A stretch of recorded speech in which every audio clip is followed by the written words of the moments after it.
Did you know that writing a series requires slightly more work than writing a single book? I mean, obviously, you need to brainstorm more ideas. But that's not all. Writing a series is more complex than just writing a standalone book, which is why I wanted to talk about what to plan for when writing a series.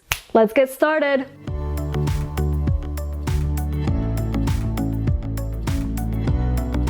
Hey guys, Nour here, and welcome back to my channel. For those visiting for the first time, hello! I'm the fantasy author of the novel Divinity Falling. Be sure to subscribe for weekly writing advice videos. I know I mentioned it in last week's video, but I wanted to mention it again. I recently hit my monthly goal on Patreon thanks to my amazing patrons. And to celebrate, I'm doing a contest next month on Patreon, and the winner will win a signed copy of my book as well as a t-shirt from my merch store. So if you'd like to participate in the contest happening next month, as well as support me, be sure to check out my Patreon. I also started posting behind the scenes clips and pictures over on Patreon. So if you'd like to see my behind the scenes process, be sure to check that out. So today I'm discussing what to plan for when writing a series. Now, I do want to be honest. I've never written a series before, but I am currently brainstorming and outlining a series I plan on writing. I don't know if this series will ever get published, but it is my current work in progress. So, having done a lot of research over the past few months and being in the process of outlining a series, I've learned a thing or two. And here are my findings. Number 1.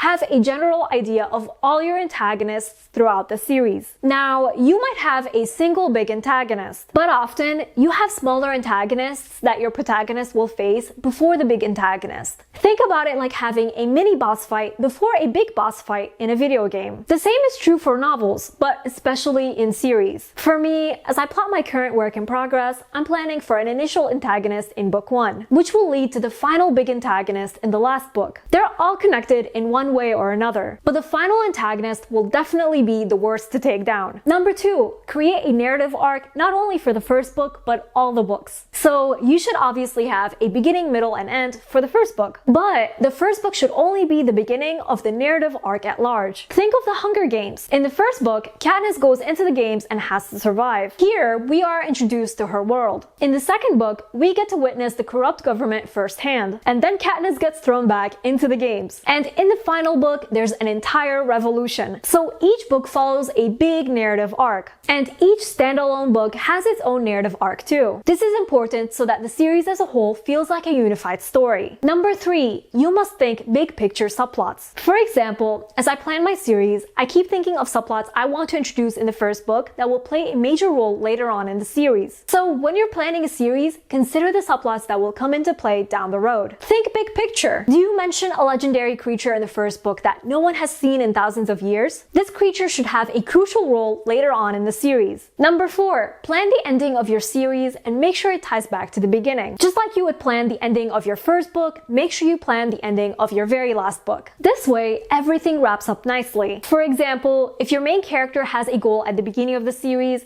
is this goal resolved at the end of the series? When readers finish the series, if they go back and read the beginning of the series, will they spot character development? So keep the ending of the series in mind and tie it back to the very beginning. It's important that everything gets wrapped up. So that's what I have for you today. I'd love to know, are you writing a series or do you eventually want to write a series? Let me know in the comments. If you're new to my channel, be sure to subscribe because I put out weekly writing advice videos that will take your story to the next level. Also, don't forget to follow me on social media to see what I'm up to from day to day and to chat with me. And before we go, I just want to give a quick shout out to Sarah Frayne, Alan J. Early, Noah Kovanti, and Rolanda Jabri from my shout out tier over on Patreon, as well as all my amazing patrons. Thank you all so much for your support. I really appreciate you. And remember, Nour for president!